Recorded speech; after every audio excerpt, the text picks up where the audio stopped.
जैसे कि मैं कंप्यूटेशन ऑफ टोटल इनकम के सारे क्वेश्चंस करा रहा हूँ, 4 क्वेश्चन अभी तक हो चुके हैं, लिंक डिस्क्रिप्शन में है, प्लेलिस्ट एक क्रिएट कर दूंगा, सब क्वेश्चंस आ जाएंगे। बार बार बता रहा हूँ क्योंकि कोई वीडियो ये फर्स्ट देख रहा है तो उसके लिए, और लास्ट में अगर आपको चाहिए तो मैं मर्ज करके डाल दूंगा, ठीक है। So it will help you, last time पे रिविजन के लिए आपको काम आ जाएगा। अगर वीडियो पे फर्स्ट टाइम आए हो भाई लाइक सब्सक्राइब कर लो, अभी तक नहीं कर रहे हो तो भाई और कुछ नहीं बोल सकते, ठीक है।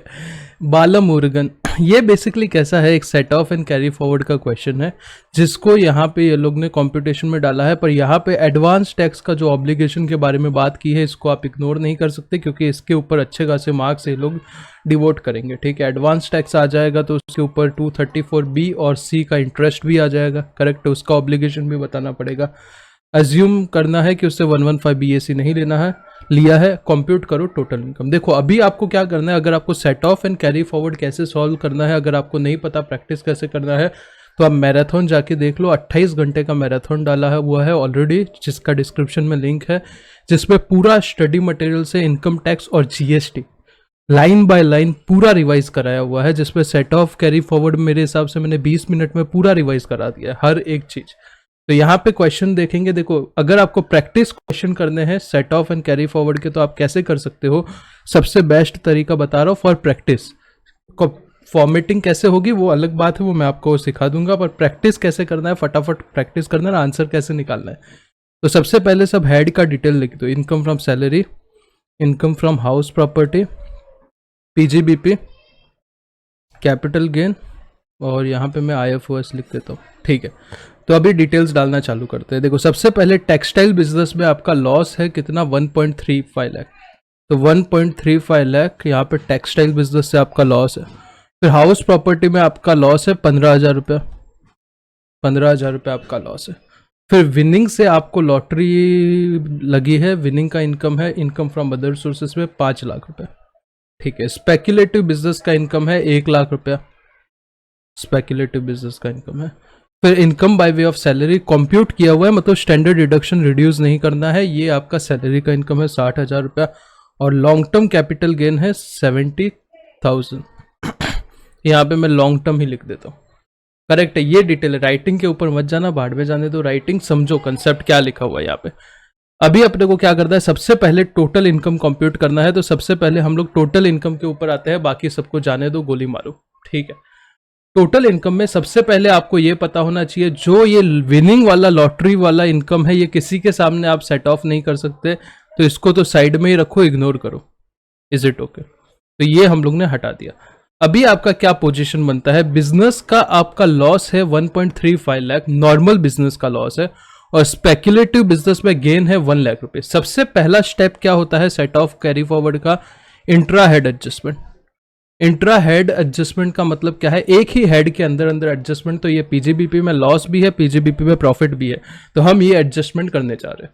सर आपने बताया था हमको स्पेक्युलेटिव बिजनेस का लॉस सिर्फ स्पेक्युलेटिव बिजनेस के गेन के साथ ही सेट ऑफ हो सकता है और किसी के साथ सेट ऑफ नहीं हो सकता। हाँ मैंने सही बताया था, यहाँ पे स्पेक्युलेटिव बिजनेस में लॉस नहीं है, स्पेक्युलेटिव बिजनेस में गेन है, और नॉर्मल बिजनेस में लॉस है।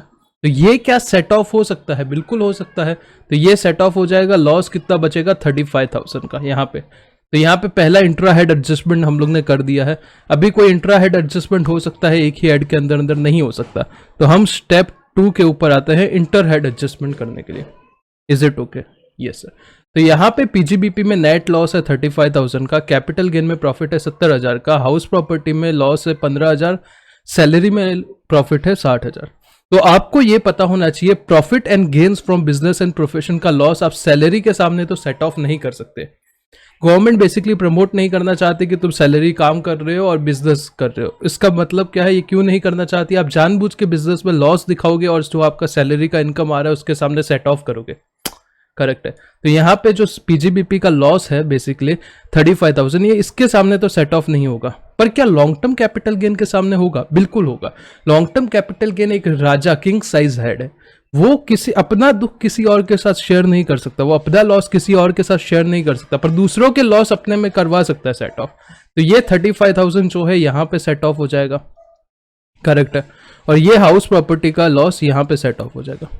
तो ये सैलरी कितना बचेगा, 45,000 बचेगा, हाउस प्रॉपर्टी 0 हो जाएगा, PGBP 0 हो जाएगा, लॉन्ग टर्म कैपिटल गेन 35,000 बचेगा और IFOS 5 लाख रहेगा। सिंपल है, यस सर सिंपल है।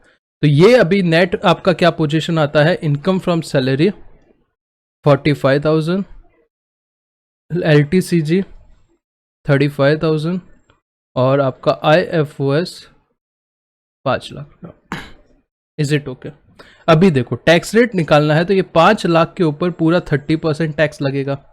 इसका अलग से रेट है, इसका बेसिक एग्जम्पशन कुछ लेना देना किसी से नहीं है, जो इनकम हुआ है सीधा 30% टैक्स भरो, तो इसके ऊपर 30% टैक्स भर देंगे। ये जो दोनों है वो क्या हो जाएगा, बेसिक एग्जम्पशन के सामने एडजस्ट हो जाएगा, क्योंकि लॉन्ग टर्म कैपिटल गेन भी अगर आपका इंडिविजुअल है और रेजिडेंट है इंडिया का आदमी कोई, तो साइट ऑफ हो जाता है। तो ये बेसिक एग्जम्पशन के सामने ये इनकम एडजस्ट हो जाएगी, तो इसके ऊपर क्या टैक्स नहीं आएगा। तो 5 लाख पे 30% कितना आएगा, 1.5 लाख, और उसके ऊपर 4% टैक्स आ जाएगा। एडवांस टैक्स का रिक्वायरमेंट है क्या? एडवांस टैक्स का रिक्वायरमेंट नहीं है ऐसा। अब बात आती है एडवांस टैक्स के ऑब्लिगेशन की। क्या सर एडवांस टैक्स इनको भरना है? देखो अगर आपको पता रहेगा, जब हम एडवांस टैक्स पढ़ रहे थे तो उसमें ऐसा लिखा था, अगर आपको कोई लॉटरी का इनकम होता है, डिविडेंड मिलता है, कैपिटल गेन होता है, ये कुछ 3-4 केसेस दिए थे जो आपको पता नहीं होता। मेरे को क्या पता है लॉटरी मुझे कब लगने वाला है, करेक्ट है। तो लॉटरी वगैरह के केस में आपको एडवांस टैक्स नहीं भरना होता है। जनरली एडवांस टैक्स कब भरना होता है, अगर आपका 10,000 रुपये से ज़्यादा टैक्स का पेमेंट होता है तो आपको एडवांस टैक्स का रिक्वायरमेंट होता है। अगर आप देखोगे ये 5 लाख का 30% 1,50,000 तो ये टैक्स है, यहाँ पे 0 टैक्स है, और इसके ऊपर 4% टैक्स कितना आएगा, हेल्थ एंड एजुकेशन से 6,000। तो ये टैक्स को छोड़ के बाकी टैक्स 10,000 से कम है, बिल्कुल 10,000 से कम है। तो यहाँ पे एडवांस टैक्स का आपका ऑब्लिगेशन नहीं आएगा, सिंपल है।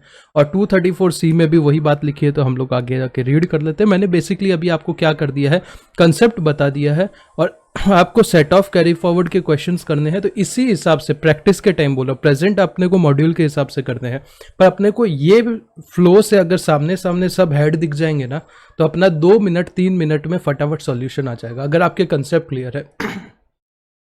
कंसेप्ट क्लियर करने का एक तरीका सिंपल सा बता दिया है, मैराथन जाके देखो भाई। हमारे टाइम पे कोई नहीं, 28 घंटे का मैंने पूरा study material line by line revise करवा दिया है। अगर अभी भी आप नहीं देख रहे हो और फिर बोल रहे हो कि कुछ कि मुझे ये नहीं आता वो नहीं आता, अभी आपके पास अवेलेबल है, फ्री ऑफ कॉस्ट अवेलेबल है, यूट्यूब पे डाला हुआ है, देख लो, it will help you a lot, ठीक है। तो यहाँ पे देखो सैलरी का इनकम 60,000 है, हाउस प्रॉपर्टी का लॉस उसके सामने एडजस्ट कर दिया, तो ये 45,000, अपना भी 45,000 था। तो सबसे पहले देखो प्रेजेंटेशन कैसे करना है, नॉर्मल हेड वाइज जाएंगे, सबसे पहले सैलरी, फिर हाउस प्रॉपर्टी, फिर पीजीबीपी, फिर कैपिटल गेन, उसी हिसाब से। पीजीबीपी की बात करें तो सबसे पहले इंट्रा हेड एडजस्टमेंट कर दिया, उसके बाद ये 35,000 जो बचा था उसको क्या कर दिया, यहाँ पे कैपिटल गेन के साथ सेट ऑफ कर दिया। तो ये 35,000 हो गया, और विनिंग का तो कुछ कर नहीं सकते, तो 5 लाख ऐसे ही रहेगा। तो आपका टोटल इनकम कितना हो गया, 5.8 लाख हो गया। अभी 5.8 लाख में 5 लाख पे सीधा 30% टैक्स लग जाएगा, 1,50,000, और ये 80,000 बेसिक एग्जम्पशन आपका एग्जॉस्ट हो जाएगा, तो नील होगा, करेक्ट है। हेल्थ एंड एजुकेशन सेस कितना है, 4% है, दैट विल बी 6,000। तो 1,50,000 प्लस 6,000 इज 1,56,000 आपका टैक्स लाइबिलिटी।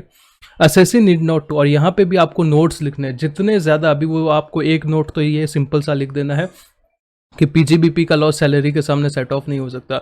दूसरा, लॉन्ग टर्म कैपिटल गेन के सामने सब लॉस सेट ऑफ हो जाते हैं।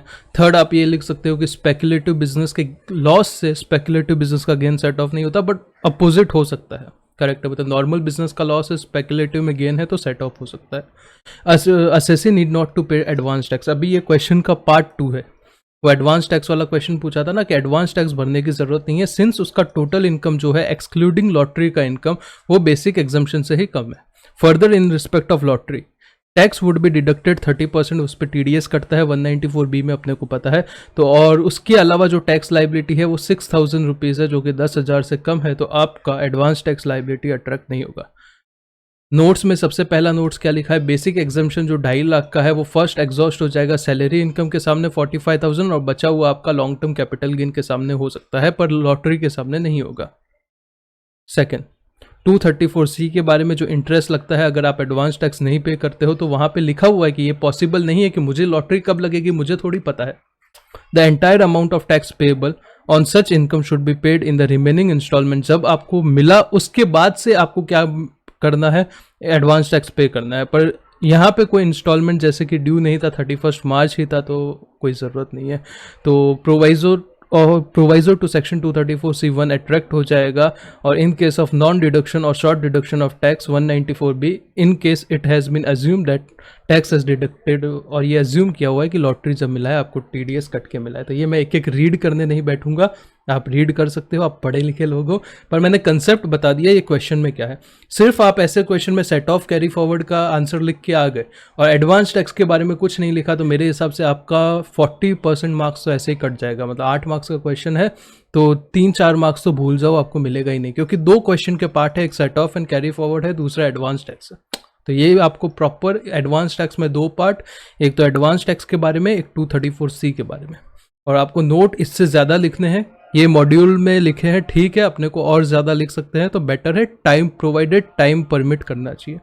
तो ये क्वेश्चन हो जाता है। क्वेश्चन नंबर 5 सबसे छोटा क्वेश्चन था। अभी नेक्स्ट आते हैं क्वेश्चन नंबर 6 पे, जो कि थोड़ा बड़ा क्वेश्चन है।